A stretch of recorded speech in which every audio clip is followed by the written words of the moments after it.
ஒரு ஆளும் அரசு ஒரு மாநாடு நடத்துறதுக்கு நிபந்தனைகள் கொடுக்குறாங்க. இது சரிதானே? அப்போ நிபந்தனைகளோட லியோ ஃபங்க்ஷன் ஆடியோ லான்ச் நடத்த விட்டுக்க வேண்டியதானே? மாநாடு தேதியை முன்னாடியே அறிவிச்சிடுறீங்க. 1:30 மணிக்குள்ள நீ வரணும்னு சொன்னா நம்ம நீட் எக்ஸாம் எழுத வரமா, மாநாடுக்கு வரமா? விஜய் வந்து ஒரு 5 மணிக்கு பேச போறான்னு வச்சுங்களேன், உள்ளூர்காரன் எதுக்கு 2 மணிக்கு வரும்னு நினைப்பான். நீ 4 மணிக்கு வந்தா உள்ள விட மாட்டேன்னு சொன்னா என்ன நடக்கும்? ஒரு வாக்குவாதம் ஏற்படும். தொண்டனா இல்லாம தான் அதிக பேர் இங்க வருவாங்க. இனிமேட்டு தான் அத்தனை பேர் தொண்டனா மாறுவாங்க. இப்போ ஒரு கார் ரேஸ் நடந்துச்சுல, ஃபர்ஸ்ட் நைட் கார் ரேஸ், அதுல வந்து உதயநிதி எவ்வளவு மும்முரம் காட்டினார்னு ஒரு விஷயம் பார்த்துக்கங்க. உதயநிதி வந்து எதை நாங்க மறந்து போனது உங்களுக்கு தெரியுமா? அன்றைய தினம் வந்து அனிதாவுடைய நினைவு. அந்த மரணத்திற்கு வருஷம் நீட்டை வச்சு ஒரு உருட்டு விட்டுனீங்கல்ல திமுக. இந்த கோல்டு படத்திலே பார்த்துக்கங்க, சிவகார்த்திகேயன் கையில் துப்பாக்கி கொடுத்துன்னு சொல்லிட்டு போவார், நான் வேற இடத்துக்கு போறேன், என் இடத்த நீ பிடிச்சிக்கோ அப்படிங்கிறாரு. இது வரைக்கும் எந்த நடிகர் சொன்னாங்க? ரஜினியே என்ன சொல்லல.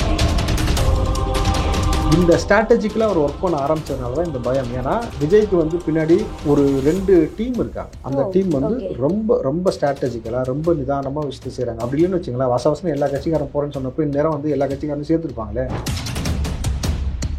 இந்த ராகுல் காந்தி வராரு அப்படிங்கிறாங்களே மாநாடுக்கு. ராகுல் காந்தி 2026 வருவார். இன்னைக்கு மறுபடியும் நேர்காணலில் மாட்டிட்டாப்புல. மாட்டிக்கினாரு ஒருத்தர் உன்னை காப்பாற்றணும் கருத்துருன்ட்டு அந்த நேர்காணலில் சொல்கிறாருமா, நான் அப்படி பேசவே இல்லை. இன்னும் சொல்ல போனால் அப்படி ஒரு கேள்வியே கேட்கலான்றாரு. காந்தின்னு பேர் வச்சதுனால காந்தி மாதிரி இருப்பாங்க எதிர்பார்க்க முடியாது, நேரு பேர் வச்சதுனால நேரு மாதிரி இருப்பாங்க எதிர்பார்க்க முடியாதுன்றதை நீங்கள் நல்லா புரிஞ்சுக்கணும். விஜயோட கட்சி கொடி வரப்போ துரைமுருகன் கிட்ட செய்தியாளர்கள் கேட்கறாங்க. அதுக்கு அவர் என்ன சொல்றாரு, நான் பறக்கும் போது அந்த கொடியை பாத்துக்கிறேன். வயசாகி போச்சு, பறக்கும் போது பாக்குறேங்கிறாரு.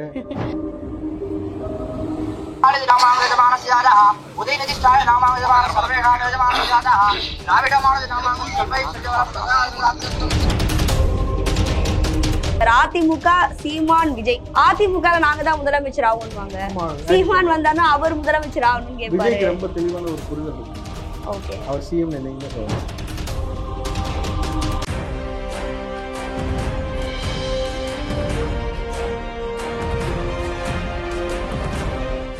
கிளப் 360 நேயர்களுக்கு வணக்கம். இன்னைக்கு நம்ம நிகழ்ச்சியில காங்கிரஸை தேர்ந்த மதிப்புக்குரிய ராவுத்தர் இப்ராஹிம் அவர்கள் இணைஞ்சிருக்கார். வணக்கம் சார். வணக்கம். எப்படி இருக்கீங்க? ரொம்ப நாள் ஆச்சு நம்ம நேர்காணல்ல உட்காந்து. சார், தமிழக வெற்றி கழகத்தினுடைய மாநாடு அடுத்து தள்ளி போயிட்டே இருக்கும். ஏன்னா ஃபர்ஸ்ட் அனுமதி கொடுக்கல அப்படின்னாங்க திமுகல இருந்து. திமுக பயந்து அனுமதி கொடுக்க மாட்டேங்குது அப்படின்னாங்க. இப்ப அனுமதி கொடுத்தாச்சு. 33 நிபந்தனைகளோட அனுமதி கொடுத்துருக்காங்க. முதல்ல அந்த நிபந்தனைகளுக்கு வருவோம். ஒரு ஆளும் அரசு அப்படி எடுத்துப்போமே, திமுக கூட வேண்டாம், ஒரு ஆளும் அரசு ஒரு மாநாடு நடத்துறதுக்கு நிபந்தனைகள் கொடுக்குறாங்க. இது சரிதானே அப்படின்ற நோக்கத்துல நான் உங்ககிட்ட இந்த கேள்வி கேட்கிறேன். அப்போ நிபந்தனைகளோட லியோ ஃபங்க்ஷன் ஆடியோ லான்ச் நடத்த விட்டுருக்க வேண்டியதானே? ஏன் நடத்த உள்ள? அப்போ ஏன்டா பயந்தீங்கன்னு ஒரு கேள்வி கேட்கறாங்கல்ல, என்ன பதில் சொல்லுவீங்க?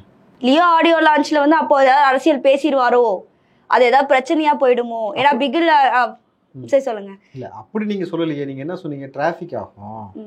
கரெக்டா? ஆமா, டிராஃபிக் ஆகும், அதனால வந்து நான் வந்து கொடுக்க மாட்டோம். நீங்க ஏன் அப்போ வந்து நீங்க மட்டும் அதே மாதிரி ஸ்டேடியத்தில் வந்து கனிமொழியை வச்சு மகளிர்கள் எல்லாத்தையும் கூப்பிட்டு சோனியா காந்தி வர வரைக்கும் வச்சு நீங்க வர வச்சு பண்ணீங்கல்ல.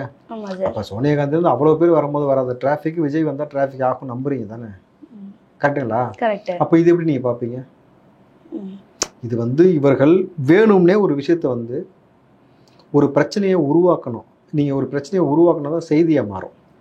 அப்போ வந்து விஜயை பற்றி இப்போ நீங்கள் விஜயை பற்றி குறை சொல்லணும், இல்லை அவர் கட்சியை பற்றி அவர் கோட்பாடை பற்றி எதுவுமே குறை சொல்கிறதுக்கு ஒன்றும் இப்போதைக்கு கிடையாது.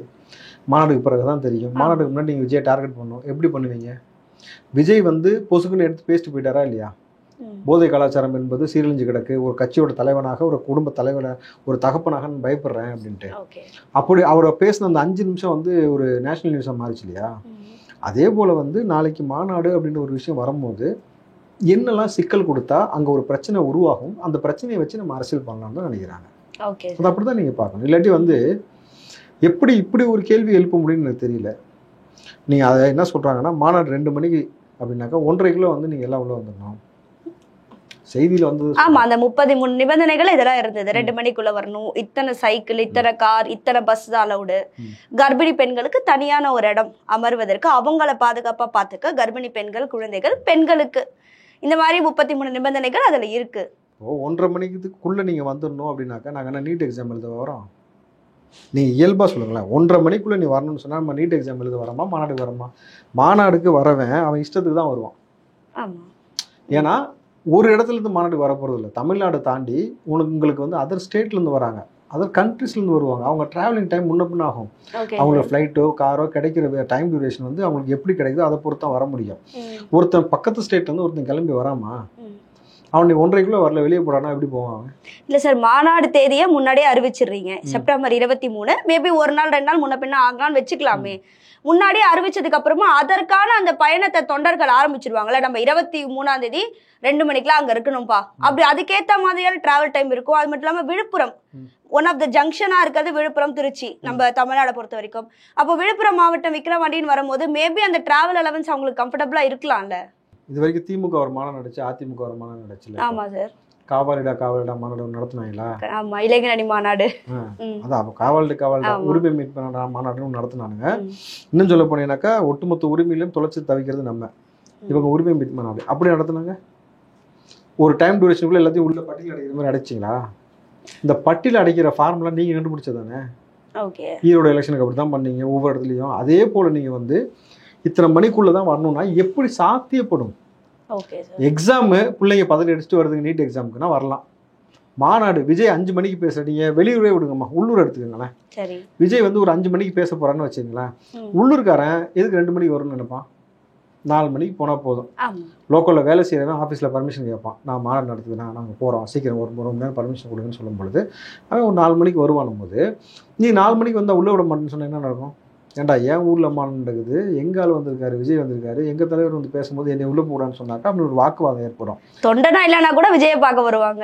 தொண்டனா இல்லாமல் தான் அதிக பேர் இங்கே வருவாங்க. ஏன்னாக்கா இனிமேட்டு தான் அத்தனை பேரும் தொண்டனா மாறுவாங்க. ஏன்னா உங்களோட கொள்கை கோட்பாடு எல்லாம் சொல்லும் போது தான் தெரியும். ஏன்னா எல்லா கட்சியிலையும் விஜயோட ரசிகர் இருக்காங்க. அப்போ ஒரு பெரும் அளப்பரிய ஒரு கூட்டம் வரும். அந்த கூட்டத்தை வந்து பாதுகாக்கக்கூடிய வேலை செய்ய வேண்டியது உங்களுடைய கடமை. அப்போ நீங்கள் என்ன செய்யணும்னாக்கா, நீங்கள் இவ்வளோ பேர் எஸ்டிமேட் சொல்கிறீங்க, சரி ஓகே, முன்ன பின்ன ஆனால் கூட நாங்கள் அந்தளவுக்கு இவ்வளோ போலீஸ் இறக்குறோம், பாதுகாப்பு கொடுக்குறோம், எக்ஸ்ட்ரா நீங்கள் தனியாக உங்கள் கேட்டர்ஸ் வச்சு பாதுகாப்பு கொடுங்க, எங்களுக்கு ஃபுட்டு வாட்டர்லாம் நீங்கள் கொஞ்சம் அரேஞ்ச் பண்ணி கொடுங்கன்னு காவல்துறை சொல்லலாம். நீங்கள் ஏன்னா ஊருக்குள்ளே நடத்துறீங்க, வெளியில் நடத்துறீங்க அப்படின்றதுனால. அதை தாண்டி 2 மணிக்குள்ளே வா, நீட் எக்ஸாம் மாதிரி வான்னு சொன்னாக்கா இதில் ஒரு விஷயம் இருக்குது உங்களுக்கு. யோசிச்சு பாருங்கள். இப்போ ஒரு கார் ரேஸ் ஒன்று நடந்துச்சுல? ஆமாம் சார், ஃபார்முலா ரேஸ் நடந்துச்சு சென்னையில். ஃபர்ஸ்ட் நைட் கார் ரேஸ் அப்படி தானே போட்டாங்க. நம்ம அந்த ஃபர்ஸ்ட் நைட் கார் ரேஸ் நடத்தும் பொழுது அதில் வந்து உதயநிதி எவ்வளோ மும்முரம் காட்டினார்னு ஒரு விஷயம் பார்த்துங்க. எதை வந்து அந்த இடத்துல உதயநிதி வந்து எதை அங்கே மறந்து போனார் உங்களுக்கு தெரியுமா? கார் ரேஸ் நடத்தும் போது அன்றைய தினம் வந்து அனிதாவுடைய நினைவு தினம், நீட் மரணம். அந்த மரணத்திற்கு வருஷம் வருஷம் நீட்டை வச்சு ஒரு உருட்டு விட்டுனீங்கல்ல திமுக. அது குறிப்பாக உதயநிதி அந்த பெண் இறந்த பொழுது அழுவது போல் ஒரு நாடகம் போட்டு புது மாப்பிள்ளை மாதிரி பூ போட சொல்லி வச்சு ஒரு உண்ணாவிரத போராட்டம் நடத்துனீங்க. நீட்டை ஒழிக்கக்கூடிய ரகசியம் எங்களுக்கு தான் தெரியும்னு சொல்லி வாக்குறுதி கொடுத்தீங்க. எல்லா மக்களையும் ஏமாத்துனீங்க. இதெல்லாம் செஞ்ச நீங்கள் இந்த நீட்டை வச்சு இதை ஒழிப்பேன்னு சொல்லிட்டு காங்கிரஸ், கம்யூனிஸ்ட், மார்க்சிஸ்ட், விடுதலை சிறுத்தை, தமுக, இந்தியன் முஸ்லீம், திக, வைகோ ஒட்டுமொத்த அரசியல் கட்சி தலைவரின் கையெழுத்து வாங்கி அந்த காவலிடா ஒரு மாநாடு நடத்தினீங்களா சேலத்தில், இளைஞரணி மாநாடு, அங்கே கொண்டு போய் குப்பையில் போட்டீங்க. இவ்வளோலாம் செஞ்சு நீங்கள் அரங்கேற்றம் பண்ணிவிட்டு இன்னைக்கு அந்த அனிதாவுடைய நினைவு ஒவ்வொரு முறையும் வருஷம் வரும்போதெல்லாம் இவங்க வந்து ஒரு பெரிய ஒரு அஜெண்டா எடுத்து திமுக பண்ணோம். குறிப்பாக உதயநிதி செய்வார். அன்னைக்கு கரெக்டாக 1ஆம் தேதி அந்த பெண்ணுடைய நினைவு நாள். உதயநிதி ஒரு ட்விட், ஒரு பதிவு கூட போடல. அனிதாவை மறக்கடிக்கிற அளவுக்கு உங்கள் மனசில் வந்து நின்னது யார் அன்னைக்கு? அப்போ ஃபார்முலா கார் ரேஸ் யாருக்காக? அது ஒரு நடிகைக்காகன்னு சொல்றாங்க. ஐயோ, நான் அதெல்லாம் சொல்ல வரலம்மா. நான் சொல்ல வர்றது எந்த நினைப்பு உங்களை மறக்க வச்சதுன்னு கேட்குறேன். நீங்கள் அரசியல் கட்சி நடத்துறீங்க கரெக்டுங்களா? ஸ்கூல் வச்சு நடத்தலை. அப்போது இதை வைத்து நீங்கள் ஒரு அரசியல் அரங்கேற்றம் பண்ணிகிட்டே இருந்தீங்க. ஆனால் இந்த அரசியல் அரங்கேற்றத்தையும் மறக்கிற அளவுக்கு உங்களுக்கு அங்கே ஒரு விஷயம் நடந்திருக்கணும் பொழுது அப்போ இவங்களுடைய கபடம் நடக்கும். உங்களுக்கு புரியுதா? நீங்கள் எதை வேணாலும் செய்யலாம் கரெக்டுங்களா? உங்கள் மாநாளில் இன்னொரு விஷயம் கேட்குறாங்க, எவ்வளோ வந்து பெண்கள் வருவாங்க, குழந்தைகள் வருவாங்க கேட்குறாங்க, கவுண்ட் கேட்குறாங்க. எப்படி கவுண்ட் கொடுப்பீங்க நீங்க? மாநாடுக்கு கவுண்ட் கொடுக்க முடியாது, எத்தனை பேர் வேணாலும் வரலாம் இல்லையா? ஆனா 50,000 பேருன்றது அலோகேட் பண்ணிருக்காங்க சீட்ஸ் எல்லாம். 50,000 இருக்கைகள் சொல்றாங்க. பட் ஆனா எக்ஸ்டென்ஷன் ஆகும்னு வச்சுங்க. நான் என்ன சொல்றேன்னாக்கா, உளவுத்துறையை வச்சு விஜய் அவர்களுக்கு எவ்வளவு ஓட் பர்சன்டேஜ் வரும், எத்தனை சதவீதம் வரும், 12%, 15% சொல்லி கணக்கெடுக்கிறவங்களால எவ்வளோ க்ரௌடு வருதுன்னு உங்களாலே கணக்கெடுக்க முடியலன்றதுனால தான் நீங்கள் கேட்குறீங்க. அப்போ எப்படி அவங்களுக்கு தெரியும்? ஏன்னா குழந்தைங்க திடீர்னு பெண்கள் நம்ம போகலான்னு சொல்லுவாங்க, வீட்டில் இருக்கவங்க சரி வான்னு சொல்லி கூப்பிட்டு வரதுக்கான வாய்ப்பு இருக்குது. அதிகப்படியான நபர் வருவாங்க. இது திமுக மாநாடா சொல்லுங்கள்? அம்மா பொம்பளை பிள்ளைங்க போகாத, பாதுகாப்பு இல்லைன்னு சொல்கிறதுக்கு இது நடந்த சம்பவத்தை சொல்கிறேன். ஏன்னா நீங்கள் ஒரு காலத்தில் உங்களுக்கு தெரியுமான்னு தெரியல, முன்னொரு காலத்தில் வந்து கமலஹாசன் படத்தில் பொம்பளை பிள்ளைகளை பார்க்க அனுப்ப மாட்டாங்க. நான் சொல்லலை, இப்படி வேற நான் சொல்லலம்மா, ஒரு பெண் பேசியிருக்கிறாங்க. அந்த பதிவு இருக்கு, நான் உங்களுக்கு காட்டுறேன். அந்த ஏன்னா வயசு பிள்ளைங்களாம் போனால் கெட்டு போயிருவீங்க அவர் படத்தை பார்த்து, கொஞ்சம் ஆபாசமாக முத்த காட்சி அந்த மாதிரி பயங்கரமாக ஓவராக இருக்கும் அப்படின்னு சொல்லி சொன்னாங்க அப்படின்னு சொல்லி ஒரு பெண் பேசியிருக்காங்க. இப்போ அதுபோல் வந்து திமுகவுக்கு மாநாடுக்கு நீங்கள் போனீங்கன்னாக்கா பெண் காவலர் மீதே கை வச்சாங்க. எந்த பாதுகாப்பு, எந்த நம்பிக்கையின் பேரில் போவீங்க? ஸ்கூல் வாசல் நின்று அந்த மாநாடு வந்தபோது அங்கே பக்கத்தில் ஒரு ஸ்கூல் வாசல் நின்று ஒட்டுமொத்த பேர் ஒன்றுக்கு இருக்கிறாங்க. புரியுதுங்களா? இதை விட முக்கியமான விஷயம், பிரியாணி ரெண்டாவது திருட்டு போனானுங்க, சோத்து வாழையை திருட்டு போனானுங்க. நீங்கள் பார்த்துருப்பீங்கல்ல. அப்போது அந்த மாநாடுக்கு கான்ட்ராக்டுக்கு வந்த நபர் சொன்ன வார்த்தை, சோறை திருடினா பரவாயில்லங்க, சோத்து பாத்திரத்தெல்லாம் திருட்டு போவாங்க தெரிஞ்சு நாங்கள் அதை ஒத்துருக்கவே மாட்டேன்ட்டு. அப்போது அதுபோல் மாநாடு இது கிடையாது இல்லையா? இங்கே வந்து நீங்கள் காசு கொடுத்து கூப்பிட்டு வரதா, அவன் குடியை சாராயம் கொடுத்து கூப்பிட்டு வந்தால் இதான் நடக்கும். இங்கே தன்னிச்சையாக வந்து எவ்வளோ பேர் வருவாங்கன்னு கணக்கிட முடியாது. ஆனால் நீங்கள் வந்து திட்டமிட்டு ஒவ்வொரு இடத்துலையும் இப்படி ஒரு அஜெண்டாவை கிரியேட் பண்ணி கொண்டு போயிட்டே இருக்கிறீங்க. நம்மளுக்கு எதற்காக? இதில் 2 கோணம் இருக்குது. ரஜினியை வச்சு இப்போ திமுக மேடையில் ஒரு முதல்வர் ஓல்டு ஸ்டூடெண்ட் நியூ ஸ்டூடெண்ட்ஸ் விஷயம் நடந்தது. பத்த வஷ்டியை பரட்டன் அவரை வச்சு பேச வச்சாங்கல்ல, அந்த விஷயத்தில் நீங்கள் நல்லா கூர்ந்து கவனிங்க. அந்த விஷயம் சீனியர் மோஸ்ட் நம்பர்லாம் பெரிய பிரச்சனையாக இருக்காங்கன்னு அவர் சொன்ன விஷயத்த வந்து மறுக்காம முதல்வர் ஒத்துக்கிட்டாரு, அக்செப்ட் பண்றாரு. உதயநிதி அதை மேற்கோள் காட்டி ஒத்துக்கிட்டு பேசினாரு. அப்போ அந்த சீனியர் மோஸ்ட் லீடர்லாம் இப்போ எப்படி ஆயிட்டாங்க தெரியுமா? ஆட்சி நடக்கிறதுனால தானே, ஆட்சியில் இருக்கிறதுனால தானே எங்களை ஒதுக்க பார்க்குற. ஆட்சி இல்லாட்டி அப்போ அதுக்கு என்ன பண்ணணும்? Simple strategy. விஜயகாந்த் எப்படி வந்து எதிர்கட்சி தலைவராக வந்து உட்காந்து கலைஞரை தூக்கி வெளியே போட்டு எதிர்கட்சி அந்தஸ்து கூட இல்லாமல் பண்ணாரோ, அதே போல் செய்கிறதுக்கு ஒரு ஆள் தேவை. யாரான்னு பார்த்தாங்க, விஜய். அப்போ விஜய் ஆட்டி எல்லாரும் சேர்ந்து நல்லா பாருங்கள், 6லேருந்து 8 அமைச்சர்கள் வந்து விஜய் குறித்து பேசியிருக்கிறாங்க, விமர்சனம் பண்ணியிருக்காங்க. அப்போ இவங்க எல்லாரும் வந்து விஜய் அடிக்கும் போது என்ன ஆகுனா, விஜய் அக்ரெசிவாக உள்ளே வருவார், ஒரு மெகா கூட்டணி உருவாகும். அதே மாதிரி ஆளுங்கட்சி எதிர்கட்சி வரிசையில் வந்து உட்காந்து திமுக தூக்கி காலி பண்ணுவார், நம்ம சேஃபாக இருக்கலாம்னு சொல்லிட்டு. அதுக்கு தான் இப்போ திமுக வந்து ஒட்டுமொத்தமாக விஜய் டார்கெட் பண்ணுறாங்க. அப்போது விஜய் வந்து ஒரு மாற்று சக்தியாக வந்து நிச்சயமாக வந்து திகழ்றாருன்றதுனால தானே இவ்வளோ இடைஞ்சல். இப்போ நான் கேட்குறேன், கருணாஸ் ஒரு கட்சி வச்சிருக்காப்ல, ஒரு அமைப்பு வச்சிருக்காப்ல, கருணாஸ் மாநாடு போகிறார், இவ்வளோலாம் பிரச்சனை ஆகும்னு நினைக்கிறீங்க? பர்மிஷன் கொடுத்து போப்பா, உங்கள் கூட்டத்தில் ஆளே வராது போ, ஏன்னா நீ என் சரக்குக்கே 1 லட்ச ரூபா செலவு பண்ணுறேன்னு சொல்கிற, அப்போ வரவங்களாம் குடிக்க தான் வருவான், போன்னு சொல்லிடுவாங்க. ஆனால் விஜய்க்கு மட்டும் இவ்வளோ நெருக்கடி கொடுக்குறாங்கன்னா அப்போது அவ்வளோ பெரிய தொண்டர் பலம் இருக்குது. ஏன்னா வரலாறு என்ன பேசுனாக்கா, எம்ஜிஆர் இப்படி தான் சொன்னாங்க, இந்த க்ரௌடெல்லாம் வந்து ஓட்டா மாறாதுன்னு. அவர் இருக்க வரைக்கும் அவர் தான் செய்யும். ஜெயலலிதாவை இப்படி தான் சொன்னாங்க. சட்டமன்றத்தில் இன்னும் சொல்ல போனால் முடியை பிடிச்சி இழுத்து வெளியே இருந்தாங்க. அந்த அம்மா வந்து சினிமாலேருந்து வந்தவங்க, இதனால சொல்கிறேன், வந்து எதிர்த்து நின்னாங்க, ஒட்டு மொத்தமாக காலி பண்ணாங்க. ஐயோ என்னை கொலை பண்ணுறாங்கன்னு கலைஞரே அலர்னாரு, ஞாபகம் இருக்குங்களா? செஞ்சாங்க. 3வது விஜயகாந்த் இப்படி தான் அடித்தாங்க. விஜயகாந்த் எதிர்கட்சி தலைவர் வந்து செஞ்சார். அப்போ சினிமாலேருந்து வரக்கூடிய ஒரு நபர்கள் வந்து பெரிய தொண்டர் பலம் இருக்கும்போது ஒரு பெரிய இம்பாக்ட் ஏற்படுத்தி தூக்கி எல்லாத்தையும் நம்ம வெளியில் போகிற அளவுக்கு வந்துடுவாங்கன்றது ரொம்ப தெளிவாக தெரிஞ்சதுனால தான் இந்த பயம். சார், நான் இதுலேருந்து ஒரு 2 சந்தேகம் உங்ககிட்ட கேட்குறேன். முதல்ல வந்து இந்த நிபந்தனைகள்லாம் ஆளும் அரசு போடுது. இதே அதிமுக வந்து ஒரு உண்ணாவிரத போராட்டம் இந்த கள்ளக்குறிச்சி விஷயத்துல நடத்தணும்னு சொல்லும் போது, அதிமுக தேமுதிக கூட்டணியில அந்த உண்ணாவிரதம் போராட்டம் நடக்கும்போது அதுலயும் ஒரு 23 நிபந்தனைகள் ஆளும் அரசு கொடுத்தாங்க. ஆனா அந்த போராட்டத்துக்கு தான் சீமான் அவர்களும் ஆதரவு தெரிவிச்சிருந்தாரு. ஸோ இது ஒரு பக்கம் இருந்தாலும் அதிமுக மாநாடு ஒன்று நடந்தது. அதுல இந்த பிரியாணி புலி சாதம் சொல்லிட்டு அப்போ உதயநிதி ரொம்ப பேசினார். அந்த மாநாடுக்குமே அதுக்குமே நிபந்தனைகள் போடப்பட்டது. எதிர்கட்சியான அதிமுகவுக்கே இத்தனை நிபந்தனைகள் இருக்கும் போது இப்பதான் வருது தமிழக வெற்றி கழகம். சோ இப்ப வரக்கூடிய கட்சிக்கு இந்த மாநாடுக்கு இவ்வளோ இடைஞ்சல் கொடுக்கறது ஒரு சட்ட ரீதியான சரியா அப்படின்னு ஒரு தரப்புல இருந்து சொல்றாங்க. இன்னொரு தரப்பு இந்த மாநாடுக்கு மறுக்கிறதுனால திமுகவுக்கு பயம் அப்படின்னு நினைக்கிறீங்களா? சொன்னீங்க என்னது? கள்ளக்குறிச்சி மரணத்திற்கு அதிமுக இல்ல இல்ல சார், அவர்தான் 2 பக்கம் மனைவியார் துணைவியார் ஏற்குள்ள எல்லாம் வச்சு 1/2 மணி நேரத்துக்கு உண்ணாவிரதம். அந்த உண்ணாவிரதம் இல்ல, இது இந்த போராட்டம் வள்ளுவர் கூட்டத்துல நடத்த வேண்டியது மாறி வேற இடம் கொடுத்திருந்தாங்க டிராபிக் ஆகும்னு. இப்போ விஜய் அவர்களுடைய மாநாட்டுக்கு இவர்கள் எதிர்ப்பு தெரிவிக்கிறாங்க, அப்படிதான் கேக்குறீங்களா? ஆமா சார். ஏன் எதிர்ப்பு தெரிவிக்க வேண்டிய அவசியம் என்ன இருக்கு? எதற்காக தாம்பு அன்பரசன் வந்து டிக்கெட்லாம் அவ்வளோ ரேட் விற்கிது, ஃப்ரீயா கொடுக்க வேண்டியதான்னு கேட்டாரு. மாமன்னனுக்கு அப்படியே கொடுத்தீங்க? கொடுக்கல இல்ல. இன்னும் சொல்ல போனேன்னாக்கா அந்த படத்துக்கு ப்ரொமோஷன் பண்ணுறதுக்கு சிஎம்ஐ பயன்படுத்திட்டாங்க. அவங்க வாக்கிங் போகும்போது 2 பேர் பேசினாங்க, மாதம் வரும், கரெக்டுங்களா? அந்த வீடியோ எடுத்து போட வேண்டிய அவசியம் என்ன? உங்கள் புள்ள படத்தை நீங்கள் பாருங்கள், ரசிங்க, யாருமே வேணான்னு சொல்ல, அதை ப்ரொமோஷனுக்கு பயன்படுத்துனீங்கல்ல. அப்போது உங்கள் தேவைக்கு ஒரு விஷயத்தை செய்றீங்க. இப்போ எல்லா அமைச்சரும் என்ன சொல்கிறீங்கன்னாக்கா, இது பழம்பெரும் கட்சி, யாரும் அழிக்க முடியாது, பழத்தை கையில் வாங்கினா கவரில் வாங்கினியா, என்ன பழம் வாங்கினேன், புரியுதுங்களா உங்களுக்கு? நீங்கள் ஒவ்வொன்றா உருட்டுறது. இப்போ KN நேரு பொது இடத்துல பேசி மாட்டிக்கிட்டாரு. ஒவ்வொரு அமைச்சர் பெருமக்களும் இந்த அளவுக்கு பேசுகிறாங்க. ஏன் வந்து மிச்சம் எந்த கட்சியுமே பேசலை?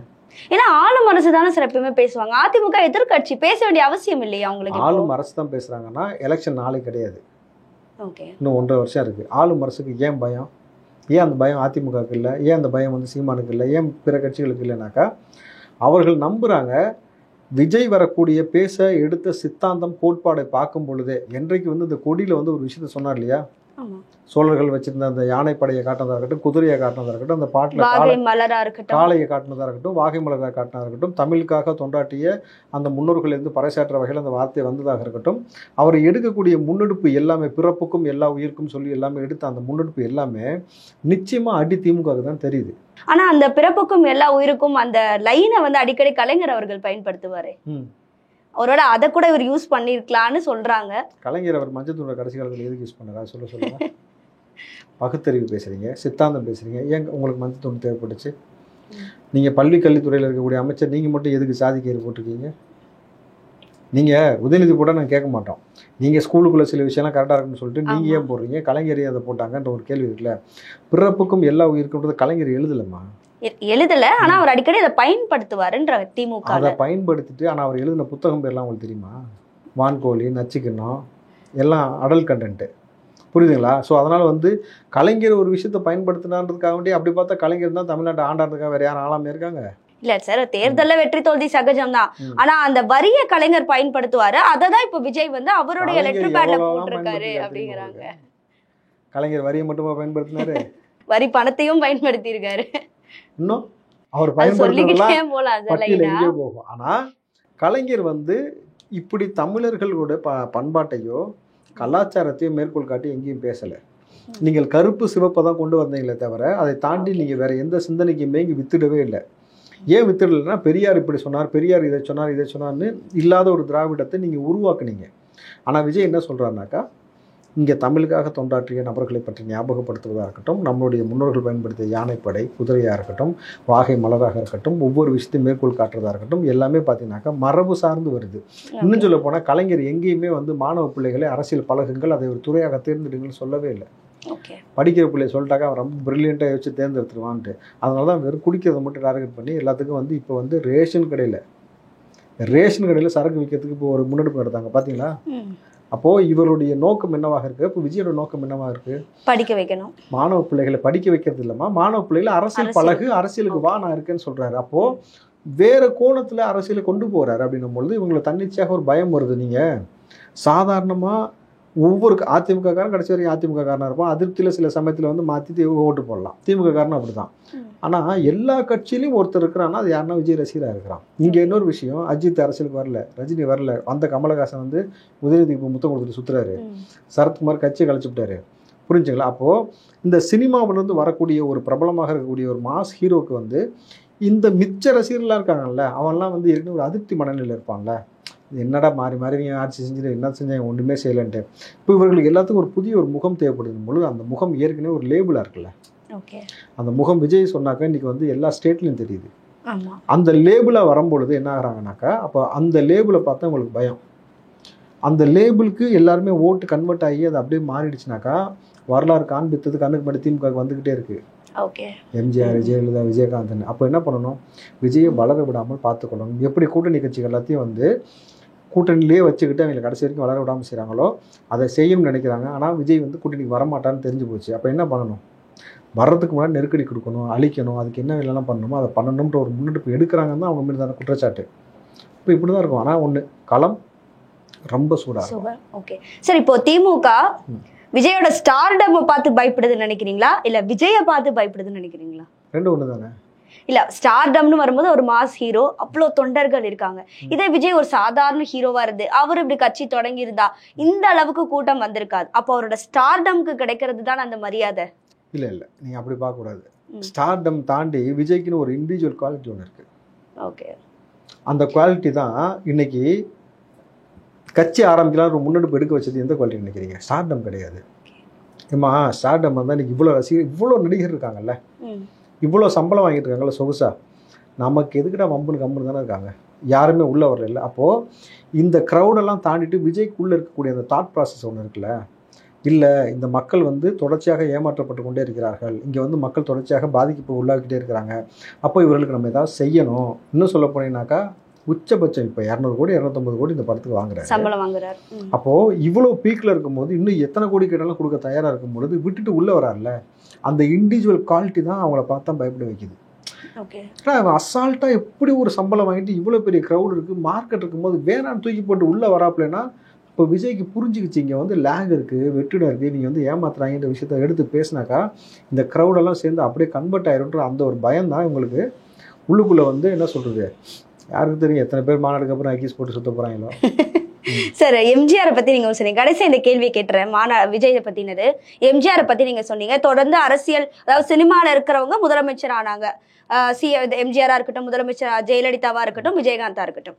ஆனா எம்ஜிஆர் அவர்கள் வந்து அரசியல்ல இருக்கும் போதே சினிமாவில பேரலா பயணிச்சவர். அதுக்கப்புறமா சினிமா விட்டு ஃபுல் அண்ட் ஃபுல் அரசியல் இருந்தார். ஆனா விஜய் அப்படி கிடையாது. சினிமாவிலேயே பயணிச்சுட்டு இப்பதான் அரசியல் களத்துக்குள்ள வர்றார். அவர் எம்ஜிஆர் வந்து காங்கிரஸ் சப்போர்ட் பண்ணியிருந்தாலும் அதுக்கப்புறமா திமுக மாறி திமுக சப்போர்ட் பண்ண ஆரம்பிச்சு, அதுக்கப்புறம் தான் அதிமுக விலகினார். ஆனா இன்னும் விஜய் வந்து தமிழ் தேசியமா இல்ல திராவிடத்தை பத்தி பேசுறாரா, இன்னும் எதுவுமே அதை பத்தி சொல்லல. நீட்டுக்கு எதிராகவும் நோ டு ட்ரக்ஸ்ன்னு மத்திய அரசு மாநில அரசுக்கு எதிர்த்து பேசினாரே தவிர முழுமையான இன்னும் அவருடைய கொள்கை கோட்பாடு இந்த மாநாடு கூட தெரியாது. ஓரளவுக்கு எலெக்ஷன் கிட்ட நெருங்கும் போது அவர் இதெல்லாம் வந்து யோசிச்சு முன்னெடுப்பாரு அப்படிங்கிறாங்க. இப்ப எம்ஜிஆரும் விஜயும் கம்பேர் பண்ணாதீங்கன்னு அதிமுகலே சொல்றாங்க. அவர் எங்க தலைவர், நீங்க அதோட விஜய் வச்சு கம்பேர் பண்ணாதீங்க அப்படிங்கிறாங்க. நம்ம கம்பேர் பண்ண வேண்டாம், ஏன்னா எம்ஜிஆரை விட விஜய்க்கு தொண்டர்கள் அதிகம். அது எப்படி சார் சொல்லிட முடியும்? ரசிகர்கள் அதிகமா, பாப்புலேஷன் வச்சு சொல்லலாம். அப்ப இருந்த காலகட்டம் வேற, இப்ப இருக்கிற மக்கள் தொகை வேற இல்ல சார், கம்பேர் பண்ண வேணாம்னு சொல்றாங்க. ஓகே, நீங்க அப்ப இருந்த பாப்புலேஷன் வேற, அப்ப இருந்த கிரௌட் வேற, இப்ப இருக்க பாப்புலேஷன் வேற, இப்ப இருக்கக்கூடிய ஃப்ரேம் வேற. அன்னைக்கு சினிமா வந்து போய் தேட்டர்ல பார்க்கலாம், அதை தாண்டினா அதுக்கப்புறமேட்டு எப்பயாவது ஒரு முறை ஒளியம்ல பார்க்கலாம், பாட்டில் இவ்வளவுதான் முடிச்சு. இன்னைக்கு அப்படி கிடையாது இல்ல, எல்லாரும் மொபைல் ரீச் ஆகிற அளவுக்கு வேற மாதிரி வந்துருச்சு, அந்த அளவுக்கு பாப்புலேஷன் வந்துருச்சு. நீங்க விஜய் அவர்கள் வந்து இந்த ஒரு பரிமாணம் இருக்கு இல்லையா, அவங்க என்ன யோசிக்கிறாங்கனாக்கா, நீங்கள் கம்பேர் பண்ணாதீங்கன்னு சொல்கிறதுக்கான ரீசன் என்னன்னாக்கா, விஜய் தனி ஒரு ஐக்கானாக வந்துட்டாப்புல. ஓகே, தனி ஐக்கானாக வந்த விஜய் வந்து எந்த அரசியல் கட்சி தலைவர்களும் செய்யாத ஒரு வேலை என்ன தெரியுமா செய்கிறாரு, எந்த சினிமாக்காரனும் செய்யாத ஒரு வேலையை இந்த கோல்டு படத்திலே பார்த்துக்குங்க, சிவகார்த்திகேயன் கையில் துப்பாக்கி கொடுத்துட்டு சொல்லிட்டு போவார். அதுதான் டாக்கா மாறிட்டு இருக்கு, நான் வேற இடத்துக்கு போறேன், என் இடத்த நீ பிடிச்சிக்கோ அப்படிங்கிறாரு. இது வரைக்கும் எந்த நடிகர் சொன்னாங்க? ரஜினியே இன்ன வரைக்கும் சொல்லலை. ரஜினியால் இது போல் வயசாகியும் விட்டு கொடுக்க முடியல, கமலால் விட்டு கொடுக்க முடியல, எந்த நடிகருமே இந்த விஷயத்த சொல்லலை. அப்போது ஒருத்தரை உருவாக்கி விடுறதுன்னு ஒரு விஷயம் இருக்கு இல்லையா, அது பண்புலேயே இருக்குல்ல. நீங்கள் யோசிச்சு பாருங்களேன், ஒரு இவ்வளோ பெரிய மாஸ் ஹீரோ எதுக்கு தேவையில்லாமல் வந்து நீ யாருடைய ஃபேன் சொல்லிட்டு எதுக்கு வந்து அஜித்தை மையப்படுத்தி அவரை கௌரவப்படுத்துகிற மாதிரி அஜித் பிஜிஎம்மோட அந்த பொண்ணை சொல்ல வைக்கணும் தலை ஃபேனுன்னு சொல்லிட்டு. புரிஞ்சுங்களா உங்களுக்கு? இது வந்து ஒரு ஆடியன்ஸை கவர் பண்றது, எல்லா ரசிகர்களையும் கவர் பண்ற ஒரு டாக்டிக்ஸா இருக்கலாம்ல சார், அப்படி கூட பார்க்கலாம்ல. அதுதான் சொல்ல வரேன் உங்களுக்கு, நீங்க பாயிண்ட் வந்துட்டீங்க. அப்போ பிரபுதேவா, பிரசாந்த், ஸ்னேகா, லைலா, த்ரிஷா, இங்கே ஜெயராம், அதுக்கப்புறம் இந்த பக்கம் பாருங்க மோகன், எஸ்கே, அடுத்தடுத்து நிறைய பேரு, தலை, அந்த இடத்துல ரஜினி மியூசிக், தோனி, இவ்வளவுத்தையும் ஒரு படத்துக்கே ஸ்ட்ராட்டஜிக்கலாக இவ்வளோ யோசிச்சு இவ்வளோ பேரை கவர் பண்ணுறாருன்னா அரசியல் மாநாடுக்கு எவ்வளோ யோசிப்பாரு.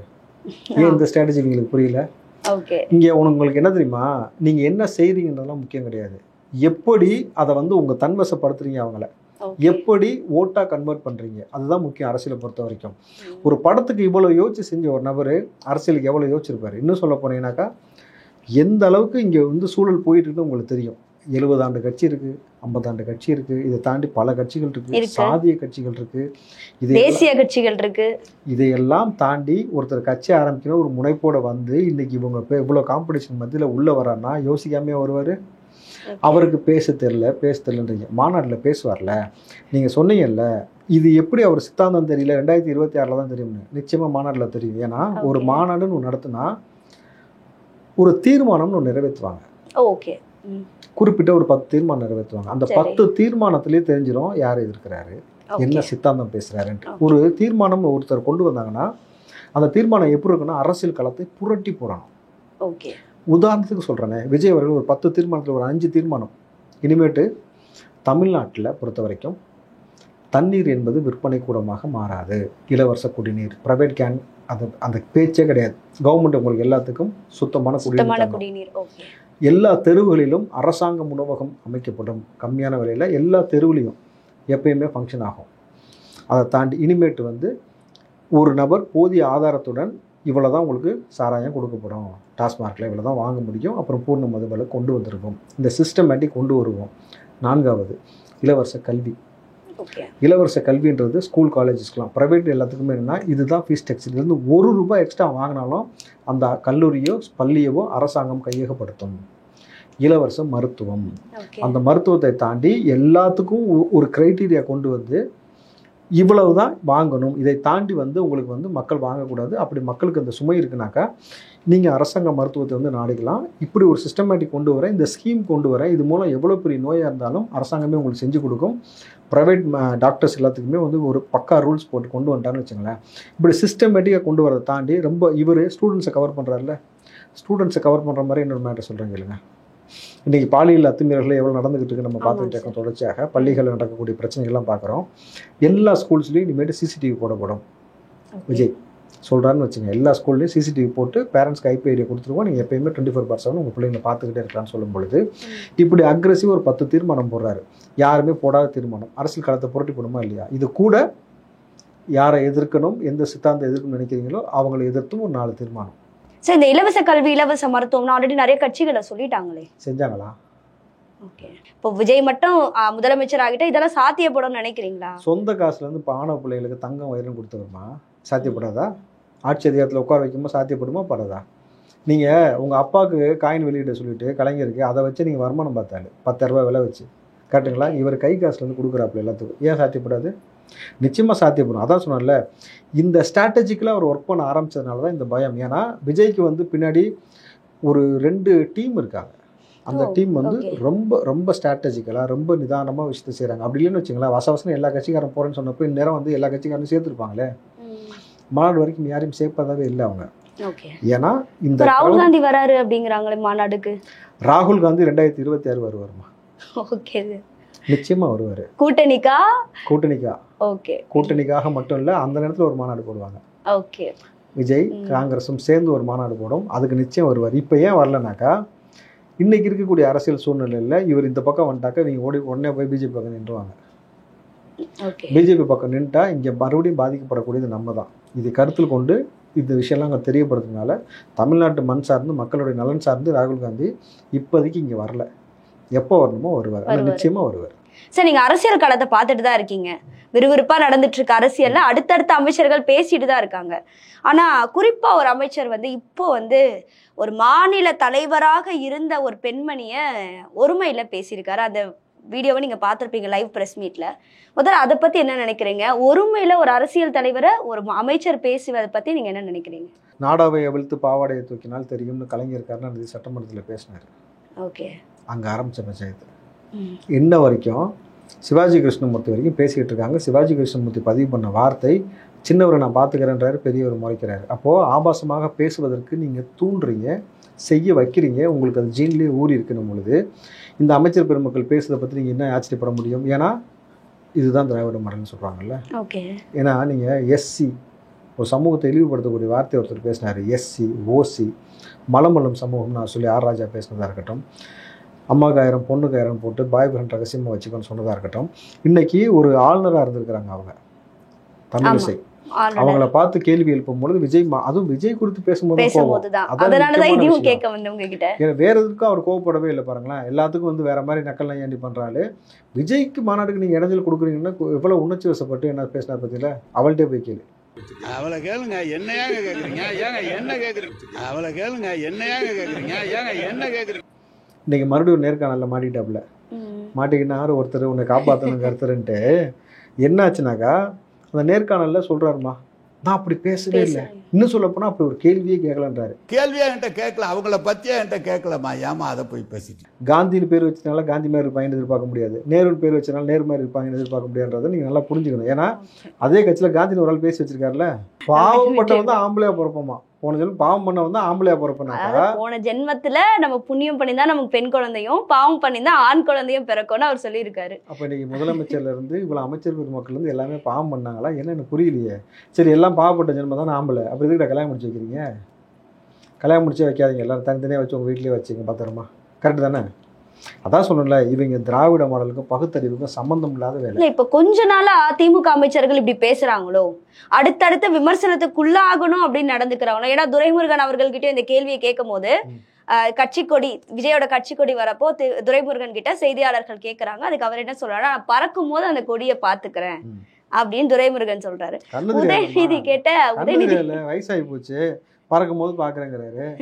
உதயநிதி கிட்ட கேட்டா அந்த மாதிரி ஒரு நிகழ்ச்சி நடந்ததே எனக்கு தெரியாது, நான் வேற வேலைகள்ல இருந்தேன், எனக்கு நிறைய வேலை இருக்கு, இதெல்லாம் பாக்கணும்ன்ற அவசியம் எனக்கு இல்ல அப்படிங்கிற மாதிரி உதயநிதியுமே சொல்லிட்டு போய். இது தெரியுமா கேளுங்க, நான் உங்களுக்கு ஒண்ணு காட்டுறேன். உதயநிதிக்கு அதானே தெரியாது, இது தெரியுமா கேளுங்க. திராவிட மாடல் பெரியாரிசம் பேசக்கூடிய பெரியாரின் பிள்ளைகள் செஞ்ச வேலையில பாருங்க, ஒரு எம்பி கலந்துக்கிட்டாரு, ஒரு அரசாங்கம் நலத்திட்ட உதவி செய்ய போறாங்க, அங்க போக போறது உதயநிதி அவர்கள், சின்னவர் தான் போய் கொடுக்க போறாரு. அங்க நடந்த சம்பவம்.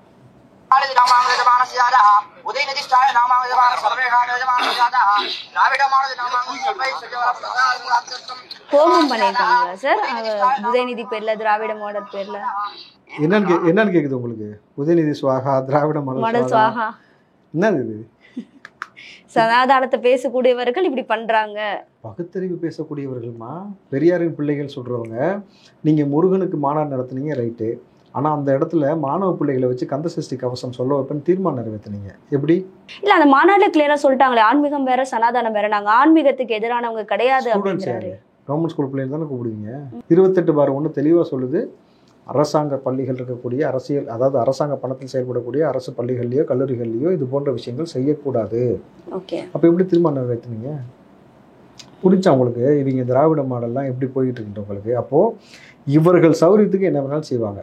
அப்போ இது எல்லாத்துக்கும் முற்றுப்புள்ளி வைக்கணும். ரொம்ப சிம்பிளாக சொல்லலாமா, சனாதன ஒழிப்பு சனாதன ஒழிப்பு. இந்த ரவிக்குமார்னு ஒருத்தர் பதிவு போட்டார் தெரியுமா, விஜய் படத்துக்கு, கோட்டு படத்துக்கு, சனாதன வார்த்தை மாறாது ஒன்று என்றால் அது சனாதனம்னா அப்போ மாறாமல் இருக்கிறதுனா, அப்போ அவர் சொல்கிற பள்ளியில் வந்து நீங்கள் வந்து காலங்காலமாக 50 வருஷமாக கலைஞர், ஸ்டாலின், உதயநிதி மாறாமல் இருக்குல்ல, அதை ஒழிப்பு தானே அப்போ சனாதனம்.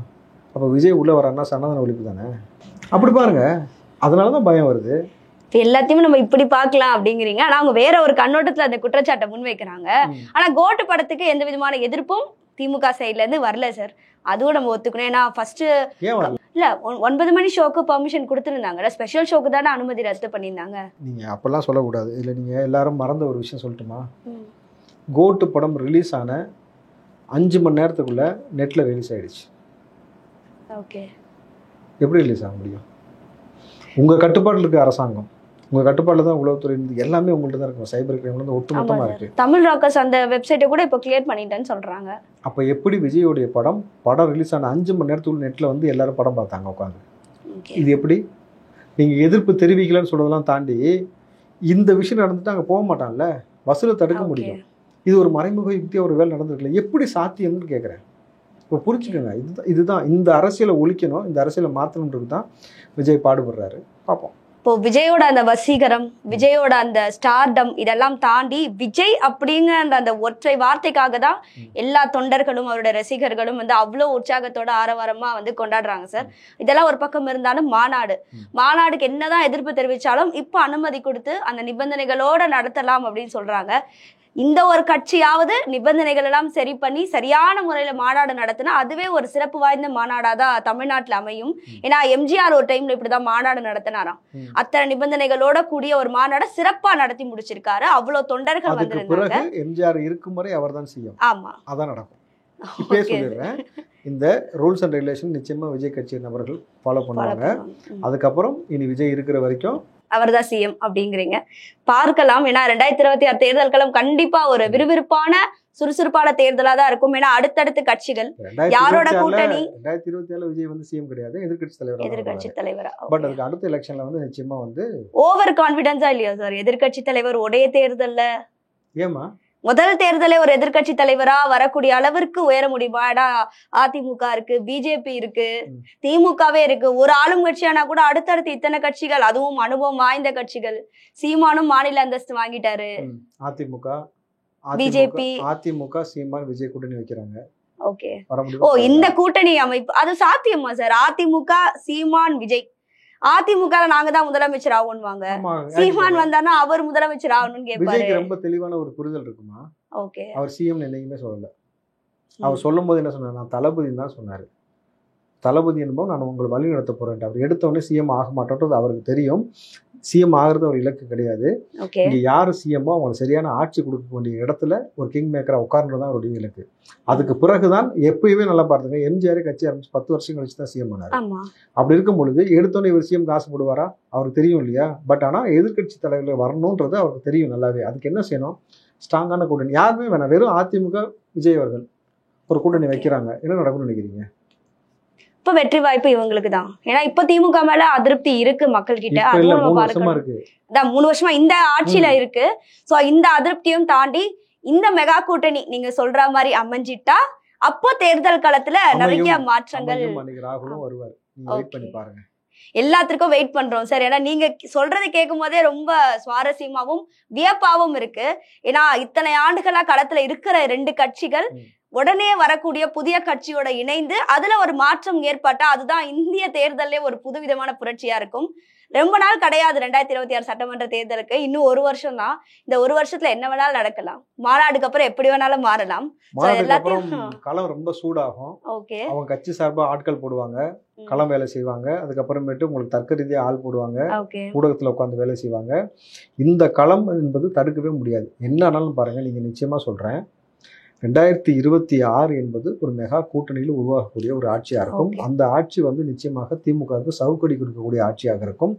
இந்த ஆட்சியில் ரொம்ப தெளிவாக தெரியும், சொல்கிறேன்ல, 26 அதிமுகவுடைய ஆட்சி காலமாக இருப்பதற்கான வாய்ப்பு அதிகம். ஓகே. எதிர்கட்சி வரிசையில் விஜயகாந்த் போல உட்காருவது நிச்சயமாக விஜயா தான் இருப்பார். அது நிச்சயமாக நடக்கும். பாருங்க, பொறுத்திருந்து பார்க்கலாம் சார். எல்லாத்துக்குமே காலம் நேரம் கண்டிப்பாக பதில் சொல்லும். கண்டிப்பா இந்த விஷயம் நடந்தா முதல்ல உங்களை தான் கூப்பிட்டு நாங்க கேட்போம். சார் நீங்க அப்ப சொன்னீங்களே இது இப்ப நடக்கலையே அப்படின்னு சொல்லிட்டு. நடந்தாலும் சந்தோஷம்.